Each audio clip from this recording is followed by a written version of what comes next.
నమస్తే, welcome to special interview. మన ఇంటర్వ్యూలో ఈరోజు పిల్లల సైకలాజికల్ ప్రాబ్లమ్స్ ఎలా ఉన్నాయి, పేరెంట్స్ పిల్లలతో ఎలా బిహేవ్ చేయాలి, టీచర్స్ కానీ అదర్స్ అందరూ ఎలా బిహేవ్ చేయాలి, అండ్ సైకియాట్రిస్ట్ అంటే ఏంటి, వీటన్ని విషయాలు మనకు తెలియజేయడానికి ఈరోజు మనతో పాటు ఉన్నారు child psychiatrist doctor Hrishikesh Giriprasad గారు. వారిని అడిగి పూర్తి విషయాలు తెలుసుకుందాం. నమస్తే డాక్టర్ గారు. నమస్తే అమ్మా. అసలు ఈ మధ్య కాలంలో పిల్లలలో మానసిక సమస్యలు నిజంగా ఉన్నాయా? వాళ్ళకి నిజంగా స్ట్రెస్ ఉంటుందా? మనకన్నా పిల్లలనే ఎక్కువ ఉంటుందమ్మా యూజువల్గా. అంటే మనకి ఆల్రెడీ మన తెలివి బెటర్ ఉంటుంది కాబట్టి మేనేజ్ చేసుకోవడం అని కొంచెం కష్టం. చిన్నపిల్లలు అంత ఎక్కువ అవగాహన ఉండదు కాబట్టి చిన్న చిన్న విషయానికి స్ట్రెస్ అయ్యేలోనే ఛాన్స్ ఉంటుంది. పైగా పెరిగిన న్యూక్లియర్ ఫ్యామిలీస్, అంటే జాయింట్ ఫ్యామిలీ నుంచి న్యూక్లియర్ ఫ్యామిలీకి రావడము, increase usage of mobile phone ఎక్కువ వాడడము, చదువు స్ట్రెస్ పెరిగింది, అండ్ ఫ్రెండ్స్తో కొంచెం బ్రేకప్ అయినా, ప్లస్ సోషల్ మీడియా ఫాలోయింగ్ వల్ల లైక్స్ రాకపోయినా డిస్లైక్స్ రాకపోయినా వీటన్నిటి వల్ల చాలా చాలా స్ట్రెస్ జరుగుతుంది. అంటే ఒక 2 years ఏజ్ నుంచి తీసుకుంటే కూడా, అండ్ అడలసెంట్ ఏజ్ వరకు అంటే 18 years ఏజ్ వరకు కూడా స్ట్రెస్ గ్రాడ్యువల్గా పెరుగుతూ పోతూనే ఉంది. సో ప్రాబ్లమ్స్ అయితే పెరుగుతున్నాయి, స్ట్రెస్ లెవెల్స్ కూడా పెరుగుతున్నాయి. అండ్ మానసిక సమస్యలు ఉంటాయంటారా? డెఫినెట్గా ఉంటాయి. వాటిని 2 రకాలుగా డివైడ్ చేయొచ్చు. ఒకటి మానసిక ఎదుగుదలలో లోపాలు, న్యూరో డెవలప్మెంట్ డిజార్డర్స్ అంటారు. ఆ వయసు ప్రకారం తెలియలేకపోవడం, బుద్ధిమాంద్యం లాంటిది. 2 ఆటిజం, ఇప్పుడు రెగ్యులర్గా వింటుంది అండ్ కేసులు పెరిగాయి. ఇంకోటి attention deficit hyper activity disorder. ఇంకోటి స్పెసిఫిక్ లెర్నింగ్ డిజార్డర్, అంటే రాయడంలో వాటిలో చదవడంలో ఇబ్బంది. అండ్ ఇంకా నెక్స్ట్ లెవెల్ తీసుకుంటే opposite different disorder, conduct disorder అని ఇలాంటి కొన్ని ఉంటాయి. ఇంకా యాంగ్జైటీ, డిప్రెషన్ ఇవన్నీ పెద్దవాళ్ళకి వచ్చే చిన్నపిల్లలకు కూడా వస్తాయి. సో మానసిక ఎదుగుదల లోపలైతే మానసిక సమస్యలు కొన్ని. సో ఈ 2 వేరువేరుగా ప్రజెంట్ అవుతుంది. సో ఆ 2 విధాలుగా డివైడ్ చేసుకొని ఏముందా అని చూసి వయసు ప్రకారం ఏ ప్రాబ్లం చూసి డిసైడ్ చేసి దాన్ని బట్టి ప్లాన్ చేసుకోవాలి ట్రీట్మెంట్. ఇప్పుడు మీరు ఫోన్ అన్నారు కదా డాక్టర్ గారు, అంటే ఈ మధ్య కాలంలో నేను ఎవరిని చూసినా దాదాపు తినే సమయంలో, ఎలాంటి సమయంలో అయినా ఫోన్ ఎక్కువ యూజ్ చేస్తున్నారు, ఓన్లీ పడుకునే సమయం తప్ప. సో ఇది ఎందుకు అంటారు? ఎందుకు ఇట్లా అయిపోయింది జనరేషన్? కారణం మనమే అమ్మ, పెద్దవాళ్ళం. అంతే సో అంటారు. మనం చూసి పిల్లలందరికీ కూడా రోల్ మోడల్స్ ఎప్పుడు పేరెంట్స్నే చూస్తారు. ఇనిషియల్గా అట్లీస్ట్ డెవలపింగ్ ఏజ్లో, అంటే వయసు పెరిగే ఏజ్లో, లైక్ 3 years 5 years బిలోలో పేరెంట్స్ ఏం చేస్తున్నారు వాళ్ళని చూసి ఇమిడియేట్ చేయడం లాంటివే చేస్తారు. సో మనకున్న బిజీ పనుల వల్ల కానీ, వర్క్ షెడ్యూల్ వల్ల కానీ, వర్క్ ఫ్రమ్ హోమ్ వల్ల కానీ, లేకపోతే సోషల్ మీడియా ఫాలో అవ్వాలని ఆలోచనలు ఉన్నా కానీ, and already social media influencers ఏమైనా ఉంటే పేరెంట్స్, వాళ్ళు రెగ్యులర్గా ఫోన్ ఉండడం వల్ల వాళ్ళు కూడా క్యూరియాసిటీ తరుగుతుంది దాంట్లో ఏంటుంది అని, ఏం చూడాలి, ఏముంది, అంత పేరెంట్స్ ఏం చూస్తున్నారు అని. సో అలాంటి టైంలో వాళ్ళు ఇవ్వమని ఏడుస్తారు. కొంతమంది మారం చేస్తున్నారు ఇప్పుడు ఎక్కువగా. మారం కోసమో తినేటప్పుడు ఇలాంటి విషయాలు మనం స్టార్ట్ చేస్తాం. స్టార్టింగ్లో మనం తప్పు కాదు, కంట్రోల్ చేయొచ్చు అని స్టార్ట్ చేసుకుంటాం. గ్రాడ్యువల్గా యూసేజ్ పెరిగిపోతూ ఉంటుంది. వాడకం పెరిగిపోవడం వల్ల దానికి అడిక్ట్ అయిపోయి ఫోన్ తీసేసిన మొండితనం ఇలాంటివన్నీ పెరగడం స్టార్ట్ చేస్తుంటాయి. అంటే ఇప్పుడు అంత అడిక్ట్ అయిపోయిన తర్వాత మనం ఎలాంటి జాగ్రత్తలు తీసుకోవాలి? అసలు ఎవరికి ఏజ్ వాళ్ళకి ఇవ్వాలి అసలు మెయిన్గా ఫోన్? బేసిక్గా ఇప్పుడున్న స్టడీస్ ప్రకారము మినిమం ఫోన్ ఇవ్వాలి అంటే మినిమం 7 years ఉండాలి. నా ప్రకారం అయితే 5 years అయినా పర్లేదు. కానీ చదువు కోసమే ఇవ్వాలి. బేసిక్గా చదువు. వాళ్ళకి ఇప్పుడు ఆన్లైన్లో నోట్స్ పంపిస్తున్నారు, వాట్సాప్లో వస్తాయి. నాకు మోస్ట్ ఆఫ్ ద పేరెంట్స్ చెప్తారంటే ఫోన్ లేకుండా కష్టం అవుతుంది డాక్టర్ గారు, ఎందుకంటే నోట్స్ వస్తాయి. ఎస్పెషల్లీ లోవర్ మిడిల్ క్లాస్ ఫ్యామిలీస్లో వాళ్ళకి అందరిలో ల్యాప్టాప్, డెస్క్టాప్ లాంటివి ఉండవు. సో అట్లాంటప్పుడు ఫోన్లోనే చూసుకోవాల్సి వస్తుంది. సో హోంవర్క్ అక్కడే వస్తుంది, దాంట్లో జిరాక్స్లు తీసుకోవాల్సి వస్తుంది. అట్లాంటప్పుడు వాళ్ళకి స్కూల్ అవసరం పడుతుంది కాబట్టి 5 years స్టార్ట్ చేసి ఓన్లీ హోంవర్క్ పర్పస్, ఆడుకోవడం ఇలాంటి పర్పస్లన్నీ కూడా బయట చేసుకోమని చెప్పాలి, ఓన్లీ చదవడం కోసం. 7 years తర్వాత గ్రాడ్యువల్గా పెంచవచ్చు, ఇవ్వడానికి పెంచవచ్చు. చిన్న చిన్న ఆటలు, కొన్ని WHO recognised games or UNICEF recognised games or world recognised games కూడా ఉన్నాయి. వీటి వల్ల బ్రెయిన్ పెరుగుతుంది అని కొన్ని గేమ్స్ ఉన్నాయి. అలాంటి గేమ్స్ ఏమైనా ఉంటే ఆడిపోయడానికి ట్రై చేయొచ్చు. Under child monitoring, parents monitoring చేయించాలి. పేరెంట్స్ మానిటర్ చేస్తూనే ఎంతసేపు ఆడాలని డిసైడ్ చేయాలి. అండ్ ఏజ్ పెరుగుతున్నా కొద్దీ డెఫినెట్గా పెరుగుతుంది. కానీ ఓవరాల్గా WHO గైడ్లైన్స్ ప్రకారం మాత్రం అడల్ట్ స్క్రీన్ టైం, మనకి ఇచ్చే స్క్రీన్ టైమే 2 hours, టీవీ మొబైల్ కలుపుకొని 2 hours మనకి. సో చిన్నపిల్లలకి ఇంకా తక్కువ ఇవ్వాల్సి వస్తుంది. సో చదువు పర్పస్ నాకు ఎప్పుడు ప్రాబ్లం కాదు, కానీ అదర్ పర్పస్ మాత్రం మ్యాక్సిమం ఇవ్వడం, అవాయిడ్ చేయడం బెటర్. మినిమం 7 years వరకు వెయిట్ చేస్తే బెటర్. దానికి ముందు స్కూల్ పర్పస్ పర్లేదు నాకు. ఇప్పుడు అవాయిడ్ చేయాలి అన్నారు కదా, అంటే ఎలా అవాయిడ్ చేయాలి, ఎలాంటి జాగ్రత్తలు వాళ్ళకి ఎలా చెప్పాలి, నచ్చ చెప్పడం అలాంటివి ఉంటాయి కదా? మనం ఇంటికి వెళ్ళేటప్పుడు మనం ఒక ఆలోచనతో వెళ్తూ, ఇంటికి వెళ్ళినంత ఫోన్ వాడకూడదు, పిల్లలతో టైం స్పెండ్ చేయాలని ఆలోచన ఉండి, అండ్ ఆఫీస్ పని ఎప్పుడు ఇంటి వరకు తీసుకురాకూడదు, అక్కడే ఫినిష్ చేసుకొని ఇంటి వరకు వచ్చిన తర్వాత ఫోన్ లేకుండా మ్యాక్సిమం మినిమం యూజ్ చేసేలాగా, యూజ్ చేసిన ఎమర్జెన్సీ కాల్స్కి వాటే యూజ్ చేసేలాగా ఉంటే, అండ్ మనం కూర్చున్నప్పుడు వాళ్ళతో చదవడమో, వాళ్ళని చదివించడమో, వాళ్ళతో పాటు ఆడడమో ఇలాంటివన్నీ చేస్తుంటే ఆటోమేటిక్గా అలాంటివి ఇండల్జ్ అవ్వడం తగ్గిపోతుంది. సో మనం వాళ్ళతో టైం స్పెండ్ చేస్తే ఆటోమేటిక్గా ఇలాంటివన్నీ రావు. సో మనం యూజ్ చేయడం స్టార్ట్ చేస్తేనే చెప్తారు. అండ్ వాళ్ళకి ఎక్స్ప్లెయిన్ చేయొచ్చు. పిల్లలందరూ వింటారు. అంటే అంత మొండిగా ఉండడం ఉండదు ఆ ఏజ్లో, అన్లెస్ మనం ఇస్తే తప్పితే, మనం ఇచ్చి మనం ఎంకరేజ్ చేస్తే తప్పితే పిల్లలు అంతా మొండిగా తీసుకోరు. ఎందుకంటే పేరెంట్స్ ఇస్తున్నారు అంటేనే వాళ్ళకు అరే దీంట్లో ఏం తప్పు లేదు అనే ఒక ఆలోచన వస్తుంది. సో పేరెంట్స్ ఇస్తున్నారు అంటే వాళ్ళ మైండ్లో ఆలోచన వచ్చేస్తుంది. అండ్ ఆ రైట్ ఉంది అని వాళ్ళు అనుకుంటారు. సో ఆ రైట్ ఉంది అనుకున్నప్పుడు వాళ్ళు అడగడం స్టార్ట్ చేస్తారు. పనిలో బిజీగా ఉండడమో ఎందుకు ఏడిపించడం బాధతో ఇవ్వడం స్టార్ట్ చేస్తారు. అలా పెరుగుతుంటుంది. సో మనమే రోల్ మోడల్గా ఉండాలి.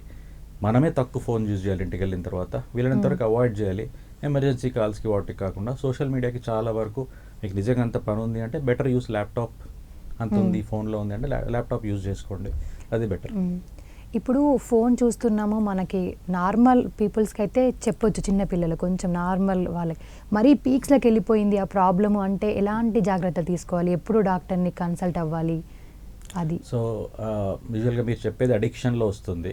అంటే ఫోన్ వాడుక పెరగడం, ఫోన్ తీసేసినప్పుడు చికాకు చేయడం, మొండితనం చేయడం, గొడవ పెట్టుకోవడం, అండ్ ఫోన్ లేకుండా ఏ పని చేయలేకపోవడం, తనకి ప్రాబ్లం అవుతుందని తెలిసినా కూడా ఫోన్ ఎక్కువ వాడడం, తలనొప్పి వస్తుంది, ఐసైట్ తగ్గిన అయినా కూడా తెలుస్తున్నా కూడా ఎక్స్ప్లెయిన్ చేసినా వాడడం, దాంతోపాటు నిద్రపోవడం తగ్గిపోవడం, అండ్ తిండి లేకపోవడం, తిండి తగ్గిపోవడం, అండ్ చదువులో తగ్గిపోవడం, ఇలాంటివన్నీ అడిక్షన్ వచ్చే క్రైటీరియా. ఇలాంటి వాటిలో ఫుల్ఫిల్ అయిందనుకోండి అడిక్షన్ డయాగ్నోస్ చేస్తాం. So phone addiction or screen addiction whatever చేస్తే దానికోసం డయాగ్నోస్ చేసిన తర్వాత అప్పుడు చైల్డ్ సైకియాట్రిస్ట్ దగ్గరికి కానీ లేదా సైకియాట్రిస్ట్ దగ్గర కానీ ఆర్ సైకాలజీ దగ్గర తీసుకెళ్తే సీరియస్నెస్ అసెస్ చేసుకొని ఎంత సీరియస్ ఉందని చెప్పి దాన్ని బట్టి మెడిసిన్సా కౌన్సిలింగ్ అని డిసైడ్ చేయాల్సి వస్తుంది. So depends on age group. చిన్నపిల్లలకి అన్ని ఎక్కువ మెడిసిన్స్ ఉండవు కాబట్టి కౌన్సిలింగ్ చేయాలి. ఆ కౌన్సిలింగ్లో చైల్డ్ ఒక్కడే ఇంపార్టెంట్ కాదు, పేరెంట్స్ ఇంపార్టెంట్ అవుతారు. పేరెంట్స్, గ్రాండ్ పేరెంట్స్ ఉంటే గ్రాండ్ అందరినీ కలిపి కౌన్సిలింగ్ చేస్తుంది. కొంచెం పెద్ద ఏజ్ పిల్లలు ఉంటారు, లైక్ 11-12 ఇయర్స్ ఉన్నారు అనుకోండి, అరౌండ్ 7 ఇయర్స్ ఉన్నారు, చాలా మొండి చేస్తారు, ఇవ్వకపోతే కొట్టడం. అలాంటి అగ్రెసివ్ బిహేవియర్స్లో కొన్ని మెడికేషన్స్ ఉంటాయి తగ్గించడానికి. అలాంటి వాటిలో అగ్రెషన్ తగ్గించడానికి టెంపరీగా మెడిసిన్ ఇచ్చి తర్వాత థెరపీ స్టార్ట్ చేసేవచ్చు. సో మెయిన్ రోల్ పిల్లల కన్నా ఎక్కువ పేరెంట్స్దే ఉంటుంది అండ్ ఫ్యామిలీ మెంబర్స్దే ఎక్కువ ఉంటుంది. సో వాళ్ళు చేస్తే ఆటోమేటిక్గా ట్రీట్మెంట్ బెటర్ అవుతారు. కానీ కొంచెం లాంగ్ టర్మ్ ట్రీట్మెంట్ ఉంటుంది, కొంచెం ఓపిక ఎక్కువ కావాలి. ఓకే, ఇప్పుడు పిల్లలు అబ్నార్మల్గా ఉన్నారని మనకి సిమ్టమ్స్ ఎలా ఉంటాయి? అంటే ఇప్పుడు కోపం ఇవేనా నార్మల్గా? ఇంకేదైనా? కోపం చాలా నార్మల్ విషయం. అంటే అందరికీ ఉన్నట్టే పిల్లలకు కూడా కోపం ఉంటుంది, ఎక్స్ప్రెషన్ వేరేలాగా ఉండదు. అంటే అబ్నార్మల్ బిహేవియర్ అంటే డిఫరెంట్ ఏజెస్లో డిఫరెంట్ ప్రజెంటేషన్ ఉంటుంది.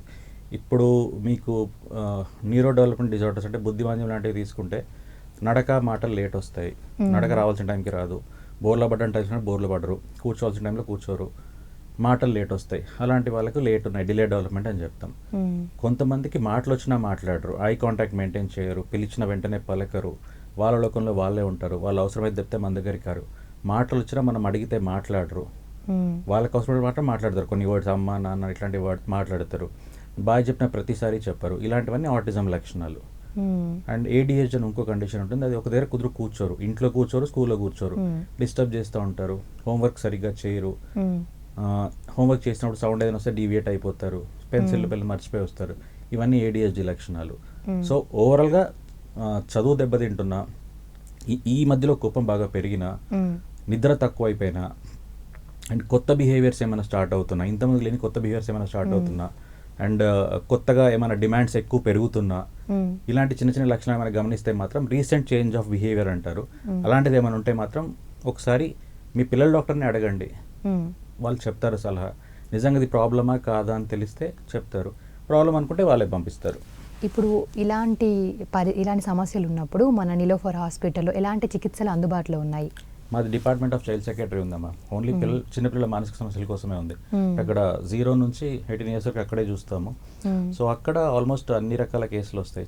ఇప్పుడు అన్ని యాంగ్జైటీ, డిప్రెషన్ అండ్ మానసిక ఇబ్బంది, ఇంకా ఎక్కువ మానసిక ఇబ్బంది అవన్నీ వస్తాయి. సో అన్నిటికీ థెరపీస్ కొన్ని ఉన్నాయి, మిగతావి ఫిజియోథెరపీ లాంటిది ఉంది, OT లాంటిది ఉంది, స్పీచ్ థెరపీ ఉంది. దానికి అటాచ్డ్ DAC సెంటర్ ఉంది, డిస్ట్రిక్ట్ ఎర్లీ ఇంటర్వెన్షన్ సెంటర్ అని, which is again from the government side. So వాళ్ళే చేస్తారు.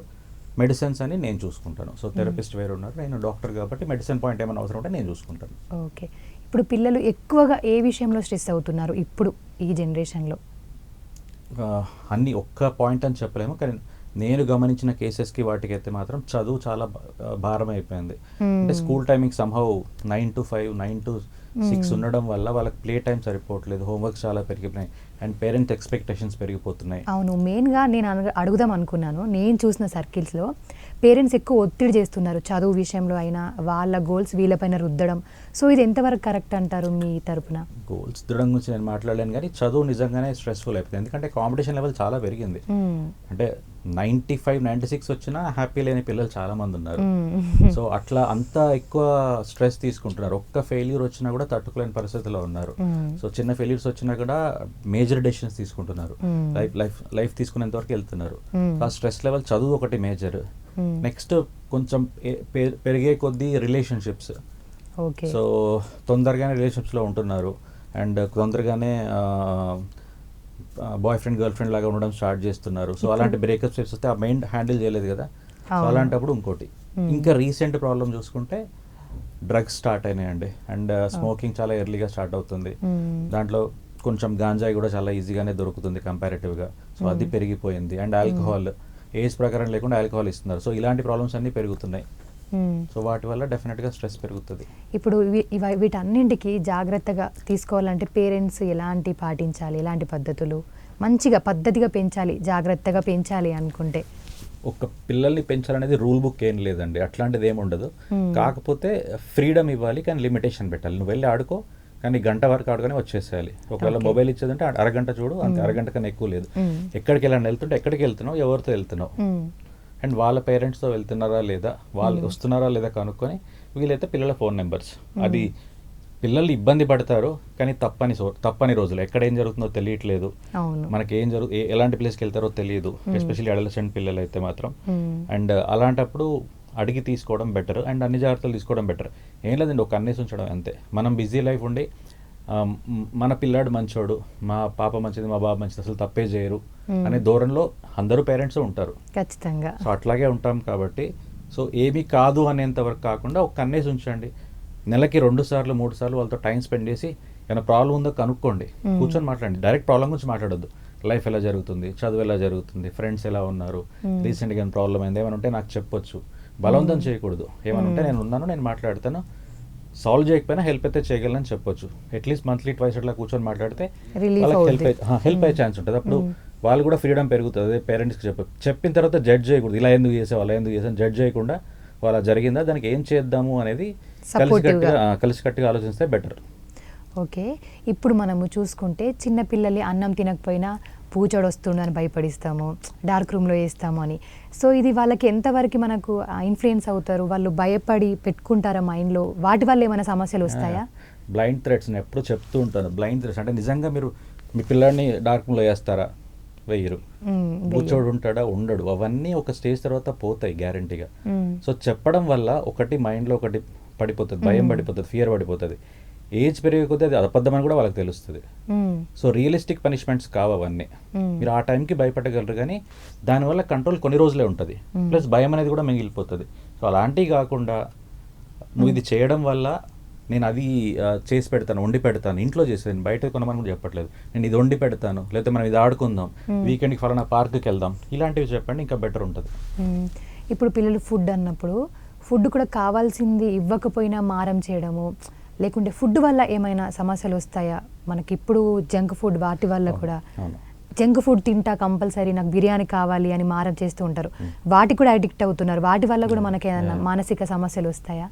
మానసిక సమస్యలు అంటే ఇప్పుడు గట్ బ్రెయిన్ యాక్సెస్ అనేది పెద్ద జరుగుతున్న డిస్కషన్స్ అండి. సో నేను 2017 నుంచి దీని మీదే ప్రాక్టీస్ చేశాను. ఆటిజం ట్రీట్మెంట్ అంతా కూడా పథ్యం డైట్ పైన ప్రాక్టీస్ చేస్తాను. సో మీరు తినే ఫుడ్ పైన గ్యారంటీగా బ్రెయిన్ పైన ఎఫెక్ట్ ఉంటుంది. హై షుగర్స్ తిన్నా, ప్రిజర్వేటివ్స్ తిన్నా, కలరింగ్ ఏజెంట్స్ తిన్నా, ఇలాంటివి ఉన్న పిల్లల బ్రెయిన్ డెవలప్మెంట్ పైన ఎఫెక్ట్ పడుతుంది. దాంతోపాటు ఆ క్రంచీనెస్, ఆ కలర్, ఆ కిక్ అనేది ఉండడం వల్ల ఇంకెక్కువ తినాలనిపిస్తుంది, ఫింగర్ ఫుడ్స్ కాబట్టి. సో న్యాచురల్గా అవి తిన్న తర్వాత ఏం జరుగుతుంది అంటే ఆ క్యాలరీ కౌంట్ కూడా ఎక్కువ ఉంటుంది కాబట్టి ఆకలి తగ్గిపోతుంది. ఆకలి తగ్గినప్పుడు రెగ్యులర్ ఫుడ్ తినరు కాబట్టి వీళ్ళు తినట్లేదనే బాధపడతారు, కానీ ఇది తింటున్నాడు దీనివల్ల తినట్లేదని అలా అవగాహన కొంచెం తక్కువ ఉంటుంది. సో ఆ టైంలో పేరెంట్స్కి భయమే ఉంటుంది, అంటే ఏం తినకపోయినా పర్లేదు, ఈ కొంచెమైనా తింటున్నాడు కదా పర్లేదు అని వదిలేస్తారు. అదే నార్మల్గా అయిపోతుంది. ఇక్కడ నేను చెప్పే కాన్సెప్ట్ ఏంటంటే, ఇప్పుడు నేనున్నాను, పొద్దున తినకపోయినా ఇప్పుడు వచ్చి నేను పని చేయాలి, తట్టుకొని వాటర్ తాగో, టీ తాగో, కాఫీ తాగో పని చేస్తాను. కానీ పిల్లలు ఆకలికి తట్టుకొని పని చేయలేరు, ఆడలేరు. ఒక అరగంట ఆగండి, తింటారు. వెయిట్ చేయండి అరగంట, గ్యారంటీగా తింటారు. కానీ మీరు పెట్టదలుచుకుందే పెట్టాలి. తిన్న తర్వాత వాళ్ళకైనా రీఇన్ఫోర్స్మెంట్ ఇవ్వండి. ఏ పల్లి పట్టినో, లడ్డు, ఓ మురుకో, ఏదైనా ఒక రీఇన్ఫోర్స్మెంట్ ఇవ్వండి. నువ్వు నా మాట విన్నావు కాబట్టి వెరీ గుడ్, నువ్వు నేను అనుకున్నది తిన్నావు కాబట్టి చెయ్యి. సో వాళ్ళు హ్యాపీగా ఫీల్ అవుతారు, మీ గోల్ కూడా ఫీల్ అవుతుంది. సో రెండు హెల్ప్ అవుతాయి. ఓకే, ఫుడ్ విషయంలో ఇది. ఇప్పుడు నార్మల్గా పిల్లలు ఎక్కువగా కోప్పడి అమ్మ నాన్నలను కొట్టడం, అమ్మ నాన్నలైన పిల్లల్ని వింటలేరు మాట అని కొట్టడం, ఇది ఎంతవరకు కరెక్ట్ అంటారు? ఇది కొట్టడం ఎప్పుడు అంటే నేను సపోర్ట్ చేయను.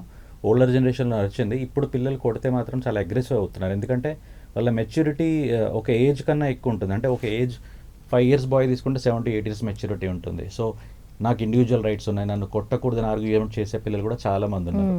సో కొట్టడము అనేది క్యాపిటల్ పనిష్మెంట్. లైక్ మీరు లీగల్ సిస్టమ్ తీసుకుంటే క్యాపిటల్ పనిష్మెంట్ అంటే ఉరిశిక్ష లాగా. సో నేను కొట్టడం అనేది ఆ క్యాపిటల్ పనిష్మెంట్ లాగా తీసుకుంటాను. మేజర్ తప్పులు ఏమన్నా చేస్తే, అంటే మేజర్ తప్పులు, దొంగతనాలు, అబద్ధాలు, చిన్నపిల్లలు అయితే డేంజరస్ థింగ్స్ చేస్తుంటే ప్లగ్లో వేలు పెట్టడం కానీ, వైర్లతో ఆడడం కానీ, బాల్కనీ ఎడ్జ్లోకి వెళ్ళడం కానీ, ఇట్లాంటివి చేస్తుంటే అప్పుడు ఒక వీపు మీద ఒక దెబ్బ పడాలి. అలాంటి విషయాల్లోనే which are dangerous to them or others ఒక దెబ్బ పడాలి. దెబ్బ పడిన తర్వాత చాలా మంది పేరెంట్స్ చేసే తప్పు ఏంటంటే వెళ్ళి సారీ చెప్పేస్తారు, మళ్ళీ వీళ్ళు గిల్ట్ ఫీల్ అయిపోయి. సో అలా చెప్పకూడదు. ఏడవనివ్వండి, పర్లేదు. ఏడ్చిన తర్వాత ఆ రోజు సాయంత్రం నెక్స్ట్ డేనో ఎందుకు కొట్టారో చెప్పండి. నెక్స్ట్ టైం జరిగితే కూడా ఇలా జరిగే ఛాన్స్ ఉంటాయని చెప్పండి. దెన్ అలాంటి ఆ మేజర్ తప్పులు వాళ్ళు చేయడం మానేస్తారు. అలాంటి విషయాల్లో ఒక్కటే దెబ్బ వీపు పైన అక్కడిక్కడ కొట్టకూడదు. బాగా కొడితే సెట్ అయిపోతారు అనేది పోయిన రోజులు ఇవి. కూర్చొని మాట్లాడితే వింటారు పిల్లలు. ఓకే, ఇప్పుడు అమ్మ నాన్న కూడా ఎక్కువగా పిల్లల్ని కొట్టడం జరుగుతుంది. స్కూల్కి వెళ్ళకపోయినా కొన్ని విలేజెస్లో జరుగుతుంటుంది కదా, అది అమ్మ నాన్నలకి ఎలాంటి సజెషన్ ఇస్తారు మీరు? స్కూల్కి వెళ్ళకపోవడానికి కారణం ఏంటో కనుక్కోవాలి కదండి ఫస్ట్. స్కూల్కి వెళ్ళడానికి చాలా కారణాలు ఉంటాయి. అంటే చదువులో ఇష్టం లేకపోవడం, చదువు అంటే రాకపోవడం, టీచర్ అంటే భయం, అక్కడ ఏడిపిస్తుండొచ్చు, ఎవరైనా బుల్లింగ్ చేస్తుండొచ్చు, అండ్ పేరెంట్స్ అటాచ్మెంట్ ఉంటుంది, వాళ్ళని వదిలి వెళ్ళకపోవడం, ఇలాంటివి చాలా ఉంటాయి. అసలు కారణం ఏంటో కనుక్కుంటే దాన్ని ఫస్ట్ డీల్ చేయాలి. బలవంతంగా పంపించడంలో వెళ్తారు, కానీ అక్కడ వెళ్ళిన తర్వాత చదువు సరిగ్గా చదవరు, ప్లస్ మధ్యలో ఏదో చెప్పేసి రావడము, రిపీటెడ్గా ఇంట్లో గొడవ చేయడం, ఇలాంటివన్నీ పెరుగుతుంటాయి. అసలు కారణం ఏంటో కనుక్కుంటే మనకు చాలా ఈజీ అవుతుంది ఎందుకు వెళ్ళట్లేదు. And most of the times 100 కేసుల్లో 99 కేసుల్లో కారణం దొరుకుతుంది మీకు. ఇప్పుడు పిల్లలు అమ్మ నాన్న గొడవ పడ్డప్పుడు పిల్లలు ఏమైనా ప్రాబ్లం అవుతుందా పిల్లలకి ఇంట్లో అమ్మ నాన్న గొడవల వల్ల? చాలా ఇంపాక్ట్ అవుతుంది. అంటే పేరెంట్స్ మాట్లాడేవన్నీ కూడా పిల్లలు విన్నప్పుడు వాళ్ళ బ్రెయిన్లో ఒక ట్యూన్ అవుతుంది. అంటే ఇప్పుడు ఎగ్జాంపుల్ చెప్తాను. ఇప్పుడు మదర్ ఒక చెప్పారు, నువ్వు ఈ మాట ఇది చేయడం తప్పు అని. ఫాదర్ వచ్చి పర్లేదు చేయొచ్చు అని చెప్పారు. ఏం పర్లేదు, వదిలేసే చిన్నపిల్లాడే కదా అని చెప్పారు. సో మదర్కి అక్కడ ఇంపార్టెన్స్ పోయింది. సో ఫాదర్ ఏమనుకుంటారు, డెసిషన్ మేకింగ్ అంతా ఫాదర్దే అనుకుంటారు. అది పిల్లాడి ముందు జరిగిన ఇన్సిడెంట్. సో రెగ్యులర్గా ఇలా ఇన్సిడెంట్ జరిగితే పిల్లాడికి మదర్ మీద రెస్పెక్ట్ ఉండదు ఇంకా. సో మదర్ చెప్పేది ఏది వినదు, నువ్వు చెప్పేది ఏంటి, నేను మీద డాడీ వచ్చి డిసైడ్ చేస్తారు అన్నట్టు ఉంటుంది. సో అలా చేయకూడదు. మీకు ఏమైనా ప్రాబ్లం అనిపించింది అనుకోండి, పిల్లలు లేనప్పుడు డిస్కస్ చేసుకోండి. మీ ప్రవర్తన నచ్చకపోయినా, పిల్లాడితో మీరు బిహేవ్ చేసే పద్ధతి నచ్చకపోయినా, మీకు బయట ఏమైనా ప్రాబ్లమ్స్ ఉన్నా పిల్లలు లేనప్పుడు డిసైడ్ చేసుకోండి, పిల్లలు లేనప్పుడు మాట్లాడుకోండి. పిల్లాడి ముందు ఒకరినొకరు నిందించుకోవడం, ఒకరినొకరు చేసుకోవడం వల్ల మీరు చులకన అయిపోతారు. ఈరోజు తల్లి చులకన అయిపోతుంది, రేపు తండ్రి కూడా చులకన అవుతాడు. సో గ్యారంటీగా పెరిగే కొద్ది ఇవన్నీ జరుగుతాయి. అందుకే మీరిద్దరు ఒకటే మాట మీద ఉండి, ఇది ఓకే అంటే ఓకే, నో అంటే నో అని ఒకటే మాట ఉంటే కన్సిస్టెన్సీ ఆఫ్ పేరెంటింగ్ అంటాం దాన్ని. అది ఉంటే మాత్రం చాలా వరకు పిల్లలు నేర్చుకుంటారు, మంచి అలవాట్లైనా చెడు అలవాట్లైనా. ఓకే, పేరెంట్స్ విషయంలో ఇప్పుడు నార్మల్గా ఇన్స్టాగ్రామ్లో రీల్స్ అయినా యూట్యూబ్లో షార్ట్స్ స్క్రోల్ చేస్తూ ఉంటారు పిల్లలు.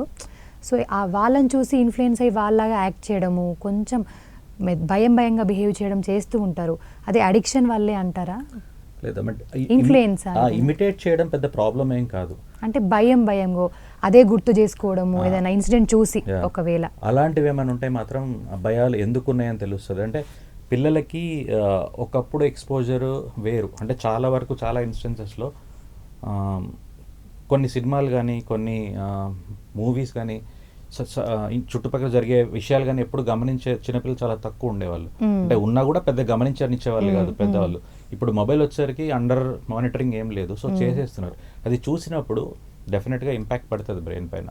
మనమే ఒక హారర్ మూవీ చూస్తే మన బ్రెయినే తట్టుకోలేదు అప్పుడప్పుడు. అట్లాంటిది అంత చిన్న మైండ్కి ఒక ఇన్సిడెంట్ పడింది అంటే డెఫినెట్గా భయపడతారు.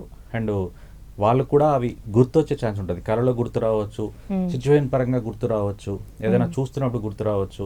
ఏదైనా మాట వింటున్నప్పుడు గుర్తు రావచ్చు, గుర్తొచ్చినప్పుడు భయపడే లక్షణాలు ఉంటాయి. ఇంపాక్ట్ అయితే డెఫినెట్గా పడుతుంది, కానీ ఎంత లెవెల్ ఆఫ్ ఇంపాక్ట్ అనేది మాత్రం మనం ఎలా బయటకు తీసుకురావాలి మరి? ఇంపాక్ట్ సివియారిటీ బట్టి, ఇంపాక్ట్ ఎంత సివియర్ ఉంది అని. యూజువల్గా పిల్లలు మర్చిపోతారండి, చాలా ఈజీగా మర్చిపోతారు. డైవర్ట్ చేయాలి, చాలా ఈజీగా ఏ విషయాలైనా చాలా ఈజీగా మర్చిపోతుంది. ఇప్పుడు మా అమ్మ అంత కొట్టినా కూడా వెంటనే అమ్మ అని వచ్చేస్తారు. అది మర్చిపోయినందుకే కదా కొట్టారు, మర్చిపోయినందుకే కదా వచ్చారు కొట్టిన తర్వాత కూడా. సో ఆ మరుపు అనేది పిల్లలకు చాలా ఎక్కువ ఉంటుంది. సో ఆ మరుపుని తీసుకొని బెటర్ ఎన్వైరన్మెంట్ తీసుకొచ్చి అలాంటి సిచ్యువేషన్స్లో ఉంచకుండా కొంచెం ఎక్కువ టైం స్పెండ్ చేస్తే ఆలోచనలు మెల్లమెల్లగా తగ్గే ఛాన్సెస్ ఎక్కువ. ఇప్పుడు నేను ఎగ్జాంపుల్ చెప్తున్నా, నాకు చుట్టుపక్కల జరిగింది. మా అక్క బాబు ఉంటారు, మేము ఒక మూవీకి వెళ్ళినాం. అక్కడ చనిపోయే సిచ్యువేషన్ చూశాడు ఆయన. చూసినప్పుడు ఆ చిన్న ఏజ్ 5 years లోపే, అప్పుడు ఎలా తెలుస్తుంది చనిపోయిండు, తర్వాత ఏం జరుగుతుంది, భయపడడం, తను చనిపోయారు ఎలా నెక్స్ట్ ఎట్లా అనేది వాళ్ళకి ఎలా తెలుస్తుంది? అప్పుడే తెలిసిపోయిద్దా చనిపోయిన తర్వాత ఏం జరుగుద్ది అదంతా? చనిపోతారని తెలుసు కానీ దాని తర్వాత ఏం జరుగుతుందో తెలియదు కాబట్టి ఆ భయం స్టార్ట్ అవుతుంది. సో కాన్సెప్ట్ ఆఫ్ డెత్ అంటారు, థానోస్ అని అంటారు, థానటాస్ అంటారు కాన్సెప్ట్ ఆఫ్ డెత్ని. సో యూజువల్గా అది 7 years తర్వాతే వస్తుంది. ఇది చనిపోతే నెక్స్ట్ ఆ వ్యక్తికి ఏం జరుగుతుంది, తిరిగి రాలేడు అనే ఆలోచన 7 years తర్వాత వస్తుంది. కాకపోతే ఇప్పుడు ఉండే సోషల్ మీడియా ఎక్స్పోజర్కి డెత్ కాన్సెప్ట్ ముందే తెలుస్తుంది. కాకపోతే అసలు ఏం జరుగుతుంది, డెత్ అంటే ఏంటి, ఎందుకు చనిపోయారు అని వాళ్ళకి ఎట్లాగో తెలియదు. మనం కూడా చాలాసార్లు చెప్పాము భయపడతారని. చెప్పకపోవడం వల్ల వాళ్ళకి ఇంకా సందేహాలు రేజ్ అవుతూనే ఉంటాయి, ఇంకా బహుపలో భయపడుతుంటారు.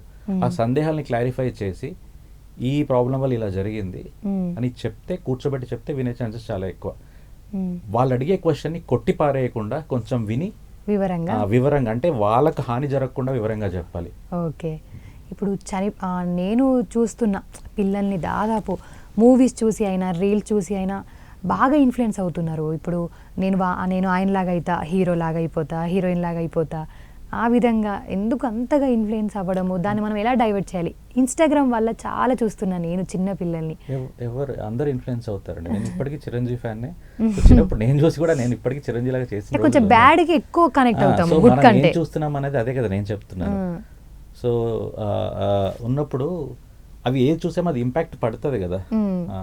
ఆ టైంలో మనం అవి చూసాం కాబట్టి అలాగే నడుస్తుంది. చిన్నపిల్లకి నెగిటివ్ రీల్స్ ఏమైనా చూసినప్పుడు అవే రిపీటెడ్గా నడుస్తున్నప్పుడు అగ్రెషన్ వీడియోస్, కొడుతున్నారు గొడవ పడుతున్న వీడియోస్, లేకపోతే ఆడే వీడియో గేమ్స్లో గన్ యూసేజ్ ఎక్కువ ఉంది, బ్లడ్ స్పిల్లింగ్ ఎక్కువ ఉంది, కొంచెం ఎక్కువ ఉంది అంటే డెఫినెట్గా అలాంటివన్నీ వాళ్ళకి నచ్చుతాయి, కిక్కిస్తాయి బ్రెయిన్లో. అంటే అలాంటి గేమ్స్ ఏం చెప్తారంటే almost equal to heroine usage, అంత ఎఫెక్ట్ ఉంటుంది బ్రెయిన్ పైన. సో అక్కి కావాలని ఉంటుంది.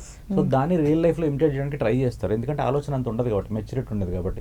అలాంటి టైంలో తప్పు జరిగి వేరే వాళ్ళని కొట్టే ఛాన్సెస్, దెబ్బలు జరిగే ఛాన్సెస్ ఉంటాయి. అందుకే పేరెంట్స్ మానిటర్ చేయాలి మొబైల్ని. పిల్లలు కంట్రోల్ చేయలేరు, వాళ్ళకంత కంట్రోల్ ఉండదు, ఏది కంట్రోల్ ఉండదు. సో ఆ కంట్రోల్ని పేరెంటే తీసుకురావాలి. ఇప్పుడు మనకైనా కంట్రోల్ ఉండట్లేదు, ఎవరైనా హాఫ్ అన్ అవర్ మనము ఎట్లా డైవర్ట్ అవ్వాలి? ఇప్పుడు మన ఏజ్ అంటే మా ఏజ్ యూత్ అయినా ఎవరైనా దాదాపు హాఫ్ అన్ అవర్ పట్టకపోయినా ఫోన్ అసలు అవ్వదు, మనకి అడిక్ట్ అయిపోయి ఉంటాము. మరి అడల్ట్స్ ఎట్లా? అంటే ఇప్పుడు నేను ఎట్లా చూస్తాను అంటే, పొద్దున ఇన్స్టాగ్రామ్ ఓపెన్ చేసాం, ఒక 10 మెసేజ్లు ఉన్నాయి, 2 గంటల తర్వాత ఓపెన్ చేసాం, ఒక మెసేజ్ ఉంది, ఇంకో 4 గంటల తర్వాత ఇంకో 2 మెసేజ్లు ఉన్నాయి. అదే సాయంత్రం చూసాను అనుకోండి, ఆ 10 మెసేజ్లు ఒకటేసారి చూసేయచ్చు కదా. Okay, it's not an emergency కాదు మీకు అది. సో అప్పుడు చూసేసి అప్పుడు చేయాలి అని ఏం లేదు. లైక్ పొద్దున కొట్టినా సాయంత్రం కొట్టినా లైక్ వెళ్ళిపోతుంది. టైం అంటే ఎవరు చూడరు, లైక్స్ అయినా వచ్చా చూస్తారు. కానీ ఇప్పుడు తెలిసిన వాళ్ళకి ఎవరికి లైక్ కొట్టలేదని ఫీలింగ్ ఉంటుంది కదా నాకు.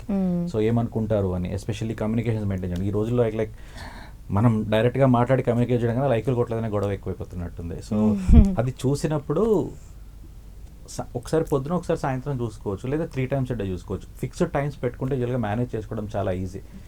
కొన్ని ఎమర్జెన్సీస్ ఉంటాయి, అలాంటి సిచ్యువేషన్లో వాడడంలో తప్పేం లేదు, అలాంటి వాటిలో వాడాలి, తప్పదు. సో అది అందుకే ఫోన్ కనిపెట్టింది, ఎమర్జెన్సీ సిచ్యువేషన్ వాడడానికి ఫోన్ కనిపెట్టింది, ఎక్కడ ఈజీ యాక్సెస్ ఉండడానికి కనిపెట్టింది. దాన్ని కొంచెం మనం మిస్యూజ్ చేస్తున్నాము, దాన్ని కొంచెం కంట్రోల్ చేసుకోవాలి అంతే. అంతే. ఇప్పుడు పిల్లలు ఫోన్ యూజ్ చేస్తున్నారు, అదే దానికి అడ్వైస్ మీరు ఇచ్చేది లాస్ట్గా ఒక అడ్వైస్, బాగా పేరెంట్స్కి ఎలా జాగ్రత్తగా చూసుకోవాలి? విలేజర్స్ నుండి చదువుకున్న దాకా. ఇప్పుడు విలేజర్స్లో ఉన్న వాళ్ళు బాబు ఫోన్ చూసి ఏదైనా మంచిగా కొంచెం ఇంగ్లీష్ మాట్లాడినా సరే మాట్లాడుతున్నాడు అని చెప్పి ఇంకా ఇవ్వడము, స్టార్ట్ చేయడము చూస్తూ ఉంటాము. సో అన్ఎడ్యుకేటెడ్ పేరెంట్స్ కూడా ఉంటారు కదా, మా కొడుకు ఫోన్ పట్టుకొని ఇంగ్లీష్ మాట్లాడుతున్నారు, అది పాపం అంటే నాకు అనిపించింది చూసిన దాంట్లో. సో వాళ్ళకి హెల్ప్ అవ్వదని కాదు కానీ హెల్ప్ అవుతుంది, కానీ హాని కూడా అంతే చేస్తుంది.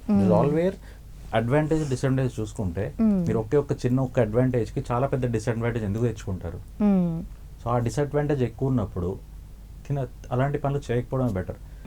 ఆ ఏబిసిడి లేవో స్కూల్లో నేర్పించుకోవచ్చు, ట్యూషన్లో నేర్పించుకోవచ్చు, ఎంత చదువుకోని వాళ్ళైనా కూర్చోటి ఏబిసిడీలు నేర్పించవచ్చు. అండ్ ఆ అటాచ్మెంట్ ఏదైతే ఉందో పిల్లలు parents attachment or grand parents మనవాడు మనవరాల అటాచ్మెంట్ ఫోన్ ద్వారా రాదండి. ఆ కెమికల్ రిలీజ్ కానీ హ్యాపీనెస్ హార్మోన్స్ కానీ ఏవైతే ఉంటాయో అవి ఫోన్ ద్వారా రావు. కిక్ వస్తుంది అంతే, ప్లెజర్ వస్తుంది, హ్యాపీనెస్ రాదు. ప్లెజర్ వేరు, హ్యాపీనెస్ వేరు. Happiness is long lasting, pleasure ఇట్లా వచ్చి పోయే ఛాన్సెస్ ఉంటాయి. సో హ్యాపీనెస్ రావాలి అంటే పేరెంట్స్తో ఎంగేజ్ చేయడమే చాలా ఎక్కువ. ఏదైనా ఆటలు ఆడిపించండి, ఫిజికల్ స్పోర్ట్స్లో జాయిన్ చేయండి, రోజు మొత్తం ఎంగేజ్ లాగా చూసుకోండి. ఓన్లీ చదువు కాకుండా మిగతా డివైడ్ చేసుకోండి. ఇంట్రెస్ట్ ఏంట్లో కనుక్కొని వాటి బట్టి జాయిన్ చేయండి. మారుతాయి పిల్లలు ఇంట్రెస్ట్. రేపు పొద్దున ఈరోజు క్రికెట్ ఆడుతూ అంటాడు, రేపు ఫుట్బాల్ ఆడుతూ అంటాడు, పర్లేదు, let him change. But somebody he's busy somewhere not using a mobile. So that's the best part for me. అదే బెటర్ కదా. ఇంకా ఫిజికల్ స్పోర్ట్స్ బెటర్ అవుతాయి. అండ్ పేరెంట్స్, మళ్ళీ చెప్తున్నాను, parents should be a role model. Role మోడల్గా ఉంటేనే పిల్లలు నేర్చుకుంటారు, లేకపోతే పిల్లలు నేర్చుకునే చాలా తక్కువ. ఇప్పుడు మీ దగ్గరికి వచ్చే కేసు ఎలా ఉన్నాయి? ఓన్లీ ఫోన్ అడిక్షన్ ఏనా, ఇంకేదైనా కొత్తగా? అంటే అది చైల్డ్ సైకియాట్రీ డిపార్ట్మెంటే కాబట్టి మానసిక సమస్యలు పిల్లలందరూ చాలా మంది వస్తారు. Almost 30 to 40 OP per day ఉంటుంది. రకరకాల కేసులు వస్తాయి. అడిక్షన్ కేసులు కూడా వస్తాయి, చాలా ఫోన్ అడిక్షన్ కేసులు వస్తాయి. చదువు తగ్గిందని, మొండితనం పెరిగిందని, రీసెంట్గా గొడవలు పడుతున్నారని, యాంగ్జైటీ, డిప్రెషన్, ఇప్పుడు ఆటిజం కేసులు చాలా పెరిగిపోయినాయి, ADHD కేసెస్, ఇలాంటివన్నీ బాగా పెరిగిపోయినాయి. అండ్ కేసులు వస్తున్నాయి కూడా. అండ్ కంపారిటివ్గా చాలా పెరిగినాయి కేసెస్ కూడా. ఇప్పుడు ఫోన్ అడిక్షన్ కేసు ఉందనుకోండి, ఎంత డ్యూరేషన్ పడుతుంది మనకి మానేయడానికి? అది డిపెండ్స్ ఆన్ ఎంత అడిక్ట్ అయ్యాడు, సివియారిటీ. రెండు, దేనికి అడిక్ట్ అయ్యాడో కూడా ఇంపార్టెంట్. కొన్ని గేమ్స్ ఉంటాయి, అవి చాలా అడిక్టివ్ ఉంటాయి. సో అలాంటి గేమ్స్ వల్ల ఎక్కువ టైం పడుతుంది. అండ్ దాని పక్కన ఎన్విరాన్మెంట్ కూడా చాలా ఇంపార్టెంట్. పేరెంట్స్ ఎంత ఎంకరేజ్మెంట్ ఇస్తున్నారు ఆపడానికి, ఎంత హెల్ప్ చేస్తున్నారు అనేది. సో గ్రాడ్యువల్గా టేపర్ చేయడం వస్తుంది, ఒకసారి కట్ చేయడం ఒకటి. So depends on how parents are helpful and parents ఎంతగానో మోటివేటెడ్ ఉన్నారు అండ్ చైల్డ్ ఎంత మోటివేటెడ్ ఉన్నారు. పిల్లలు మోటివేటెడ్ ఉన్నారు, గ్రాడ్యువల్గా మాట్లాడి డైవర్ట్ చేసి దీనికన్నా ఇంకో బెటర్ ఆప్షన్ ఉంది నీకు, ఏదైనా స్పోర్ట్ కానీ లేకపోతే చదువు కానీ ట్యూషన్ కానీ ఏదో ఇంట్రెస్ట్ ఉంటుంది, దానికి డైవర్ట్ చేసి గ్రాడ్యువల్గా తగ్గించుకోవడం బెటర్. అండ్ అది ఒక్క పాయింట్లో జరగదు, మల్టిపుల్ స్టెప్స్లో జరుగుతుంది. 6 months మినిమం కంటిన్యూస్గా డాక్టర్ దగ్గరికి వస్తే మాత్రం చాలా బెటర్ అవుతారు. Minimum 6 months. ఓకే, 6 monthsకి దాదాపు చాలా బెటర్ అవుతారు, చాలా బెటర్ అవుతారు. కంటిన్యూస్ డాక్టర్ టచ్లో ఉంటే చాలా బెటర్ అవుతారు. చెప్పినవి పాటిస్తే మాత్రం చాలా బెటర్ అవుతారు. ఇప్పుడు పిల్లలు ఏజ్ గ్రూప్ వాళ్ళకి మూడ్ స్వింగ్స్ ఎలా ఉన్నాయి? మూడ్ స్వింగ్స్ అనేది మూడ్ స్వింగ్స్ యూజువల్లీ అడలసెంట్స్లోనే ఎక్కువ ఉంటాయండి. వన్స్ దే స్టార్ట్ టీనేజెస్ 13 years దాటిన తర్వాత లైక్ హార్మోనల్ చేంజెస్ వస్తాయి ఫీమేల్లో కానీ మీల్లో కానీ. ఆ టైంలో చాలా ఎక్కువ ఇన్ఫ్లుయెన్స్ ఉంటుంది. సో ఎలా హ్యాండిల్ చేయాలో తెలియక, పియర్ ప్రెషరు, చదువు ప్రెషరు, అండ్ ఆ టైంలో ఇండివిజువాలిటీ పెరుగుతుంది. అంటే నా డెసిషన్స్ నేను తీసుకోగలను, పేరెంట్స్ చెప్తే వినాలేంటి, ఫ్రెండ్స్ ఇన్ఫ్లుయెన్స్ ఎక్కువ ఉంటుంది. దాంతోపాటు మొబైల్ ఆల్రెడీ ఉంది అండ్ మిగతావి అవైలబిలిటీ ఆఫ్ డ్రగ్స్ ఇవన్నీ కూడా పెరిగినాయి. సో ఉండడం వల్ల డెఫినెట్గా మూడ్ స్వింగ్స్ ఆ ఏజ్లో చాలా ఎక్కువ చూస్తాం. చిన్నపిల్లలు ఉండవని కదా, ఉంటాయి, కానీ ఆ ఏజ్లో చాలా చాలా ఎక్కువ ఉంటాయి. అడల్సెంట్ ఏజ్లో చాలా ఎక్కువ ఉంటాయి మూడ్ స్వింగ్స్. అండ్ అవి వయసు ప్రకారం పెరుగుతుంటే, యూజువల్గా పెరుగుతున్న కొద్దీ తెలివి పెరుగుతుంది, అండర్స్టాండింగ్ లెవెల్ పెరుగుతుంది, ఫ్యామిలీ బ్యాక్గ్రౌండ్ పెరుగుతుంది, మనకి ఏంటి మనం ఎక్కడి నుంచి అర్థం అవుతుంది. యూజువల్గా తగ్గుతాయి అలాంటివన్నీ. తగ్గనప్పుడు అట్లాగే పెరుగుతున్నప్పుడు అండ్ అవి చదువు పైన ఎఫెక్ట్ చూపించడం, పర్సనల్ లైఫ్ పైన ఎఫెక్ట్ చూపించడం, అండ్ ఇంట్లో వాళ్ళ మీద ఎఫెక్ట్ చూపించడం, అంటే వాళ్ళతో గొడవ పడడం రెగ్యులర్గా, ఇలాంటివి జరుగుతున్న డెఫినెట్గా ట్రీట్మెంట్ అవసరం పడుతుంది. ఇప్పుడు ఏ ఏజ్లో ఆకర్షణకు లోన్ అవుతున్నారు? ఇప్పుడు చాలా ఎర్లీ ఏజెసే ఉన్నాయండి. ఆకర్షణ అయితే చిన్న ఏజ్లో కూడా కావచ్చు. చిన్నప్పుడు టీచర్ ఇచ్చడం, ఇష్టపడడం ఆకర్షణ కిందకే వస్తాయి కదా. సో అలాంటివన్నీ ఉంటాయి. కానీ చాలా యంగ్ ఏజ్లోనే ఓవర్ మెచ్యూరిటీ ఉంది అండ్ సెక్షువల్ నాలెడ్జ్ చాలా ఎక్కువ పెరిగింది ఎక్స్పోజర్ వల్ల. పెరగడం వల్ల దే హ్యావ్ రిలేషన్షిప్ స్టార్ట్ చేస్తున్నారు, చాలా ఎర్లీ స్టేజ్లో స్టార్ట్ చేస్తున్నారు. సో దానివల్ల బ్రేకప్స్ హ్యాండిల్ చేయలేకపోతున్నారు, అది కూడా ఒక స్ట్రెస్ పాయింట్ తయారవుతుంది. సో పర్టికులర్ ఏజ్ అంటూ లేదు. టీనేజ్లో అంటే మనం 16-17 years బదులు అరౌండ్ 12-13కే స్టార్ట్ అవుతున్నాయి. ఇప్పుడు నార్మల్గా పిల్లలు ఏదైనా ప్రాబ్లం వస్తే హ్యాండ్ కట్ చేసుకోవడము, సూసైడ్ దాకా వెళ్ళడము, అది ఎంతవరకు కరెక్ట్? అది ఎందుకు వస్తుంది అసలు? మల్టిపుల్ రీజన్స్ ఉంటాయి. సూసైడ్ అనేది ఒక last step of his pain, particular person pain. Suicide attempt కానీ లేదా సూసైడ్ చేసుకోవడం అనేది last step of his particular pain. ఆ పెయిన్ చాలా వాటి వల్ల రావచ్చు.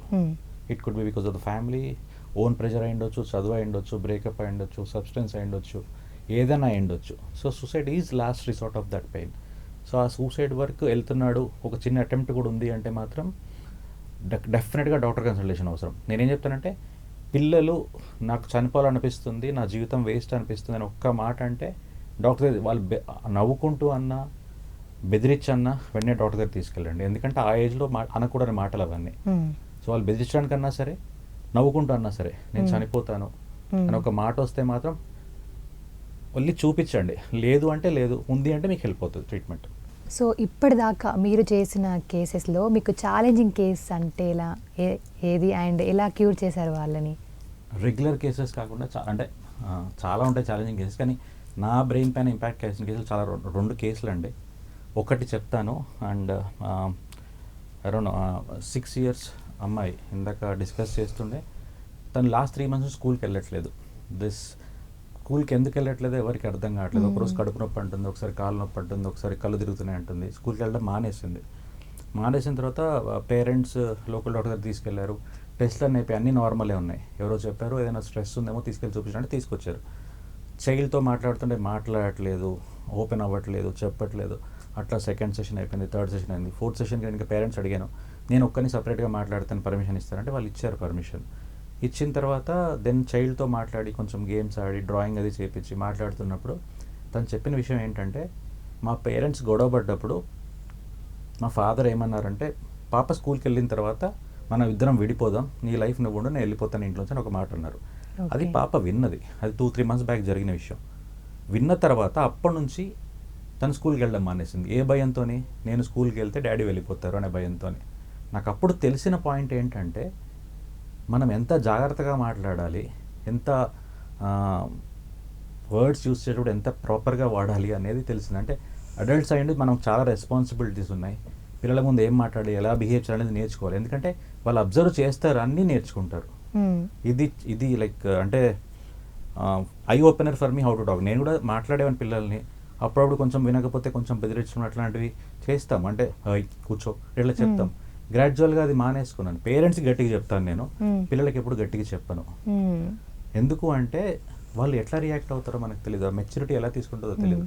అది చెప్పినప్పటి నుంచి నేను అందరి పేరెంట్స్ ఒకటి చెప్పేది, మీరు మాట్లాడుకుంటే పిల్లల ముందు అయితే వద్దు. That's one case which I always come to my. And పీజీలకు కూడా మా స్టూడెంట్స్ కూడా ఇదే చెప్తాను. ఈ కేసు చాలా వరకు చెప్తాను. ఛాలెంజ్ అని కాదు కానీ హౌ వి బిహేవ్, పిల్లల బ్రెయిన్ ఎంత ఇంపాక్ట్ పడుతుంది చిన్న చిన్న విషయాలకు కూడా అని. మనకు అది చాలా చిన్న విషయం. జనరల్గా కొట్టుకున్నారు అంతే, విడిపోయేది లేదు, జస్ట్ అనుకున్న మాటలు, వాళ్ళకి ఆప్షనే లేదు. అనుకున్న ఆ కోపంలో రేజ్లో అనుకున్న మాటలు తను సీరియస్గా తీసుకుంది. సో అంత డేంజరస్ ఎఫెక్ట్ ఉంటుంది పిల్లల బ్రెయిన్ పైన. సో మన వ్యూవర్స్ కోసం, ఇంటర్వ్యూ చూస్తున్న పేరెంట్స్ కోసం, అందరి కోసం ఒక 2 lines అవేర్నెస్ కోసం మా కోసం చెప్తారా? లేదండి, పిల్లలు అనేది అంటే we should need a big heart to shape a little heart అని ఒక కోట్ ఉంది. ఇట్స్ ఆల్వేస్ లైక్ ఒక చిన్నపిల్లాన్ని మోల్డేల్ చేయాలంటే చాలా చాలా ప్రయత్నం అవసరం. పాత రోజుల్లో ఒక సామెత ఉండదు, ఒక పిల్లాన్ని పెంచడానికి ఒక ఊరు సరిపోతుంది, ఊరు కావాలి అని అనేది. అంటే ఊరు మొత్తం కలిస్తే కానీ ఒక పిల్లాన్ని పెంచలేము. సో అంత అవసరం పడుతుంది. అంటే అందరి ఇన్పుట్స్ కావాలి, అందరి హెల్ప్ కావాలి, అందరి సపోర్ట్ కావాలి. అండ్ ఆ లేత మనసుల్లో మీరు ఏం మాట్లాడతారు, మీరు ఎలా బిహేవ్ చేస్తున్నారు అనేది చాలా impact. Initially parents, then school, then friends. So age పెరిగే కొద్దీ వాళ్ళ ప్రియారిటీస్ మారుతుంటాయి. సో ఇవన్నీ పేరెంట్స్ అబ్జర్వ్ చేసుకుంటూ పోతుంటే పెద్ద ప్రాబ్లమే ఉండదు. పిల్లలు పుట్టుకతోనే చెడ్డగా ఎవరు ఉండరండి. అట్లా అని చెప్పి చెడ్డగా అయిన తర్వాత మళ్ళీ మారని గ్యారంటీ అట్లా ఏం లేదు. గ్యారంటీగా మారుతారు, కానీ హెల్ప్ తీసుకోవాలి, రెగ్యులర్గా హెల్ప్ తీసుకోవాలి. తీసుకుంటే మాత్రం ఖచ్చితంగా 100% బెటర్ అవుతారు. Focus on the child, focus on his career, focus on food also what is eating. So ఈ 3 చేసుకుంటే చాలా చాలా బెటర్ ఉంటారు. Thank you so much doctor గారు. ఇది అందరు పేరెంట్స్కి, చైల్డ్కి నేను బాగా హెల్ప్ అవుద్ది అనుకుంటున్నాను. Thank you so much. Thank you అండి, thank you so much. So చూసారు కదా, ఇది ఈరోజు ఎపిసోడ్. మరో ఎపిసోడ్తో మళ్ళీ కలుద్దాం. నమస్తే.